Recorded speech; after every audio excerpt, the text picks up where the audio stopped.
Mungkin kalau misalnya memang kita menjual dalam jumlah yang sangat dikit, marginnya paling ya berapa sih, kecil Iya, gitu kan. Payek betul. berapa sih? Paling kayak 30.000, Iya, 20.000 gitu kan.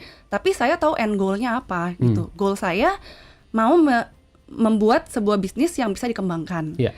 Jadi kalau misalnya memang kita bikin bisnis harus scale up kan, itu yang akan membuat omset kita semakin besar. Ketika omset semakin besar, memang cost-nya semakin besar. Iya. Tapi profitnya juga semakin besar. Iya, iya.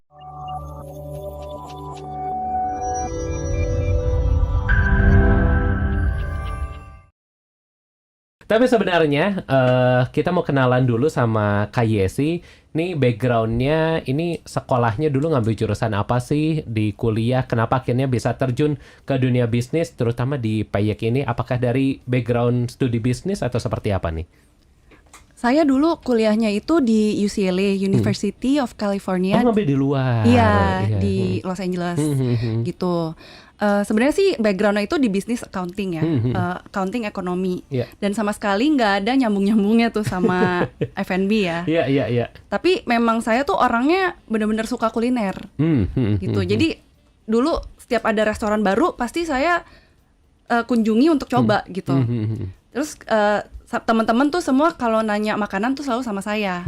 Jadi emang passion saya di makanan. Jadi saya juga berpikir seandainya kalau misalnya saya punya bisnis pasti harus di F&B gitu. Iya, iya.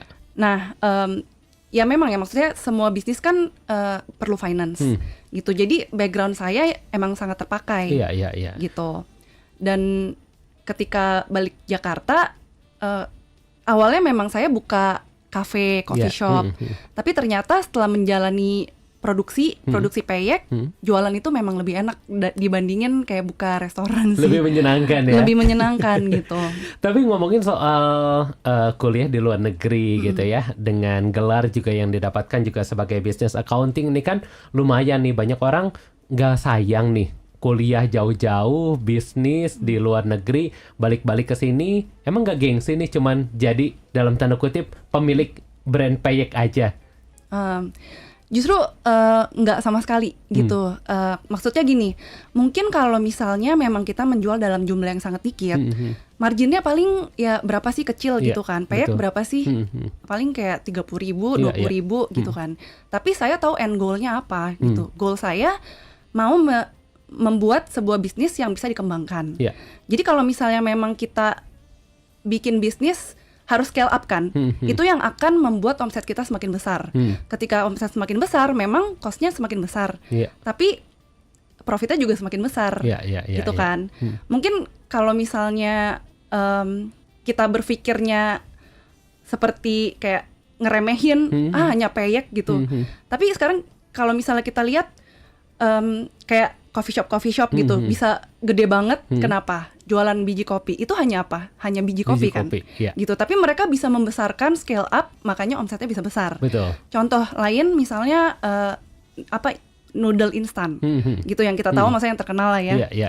Itu kan kayak gede banget kan omsetnya. Betul. Tapi kalau misalnya kayak belum pernah ada orang yang membuat noodle instan, mungkin dia akan bilang kayak, ngapain lu cuma jual mie gitu kan. Iya, sekedar mie aja gitu ya. Jadi mungkin kalau misalnya semakin banyak orang yang bingung kenapa saya buat Payek, berarti itu semakin besar potensinya.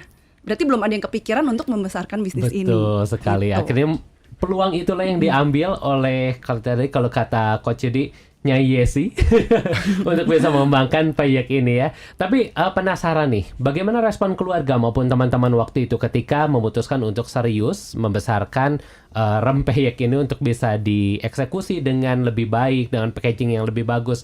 Apakah keluarga dan juga teman-teman ini mendukung atau sempat ada pertentangan waktu itu dari keluarga dan teman-teman?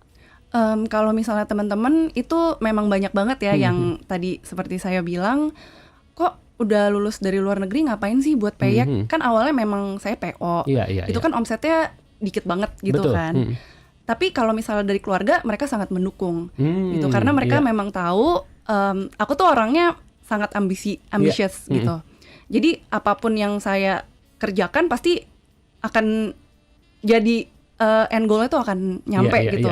Dan mereka tahu maksudnya aku bisa punya knowledge buat membesarkan produk inilah gitu.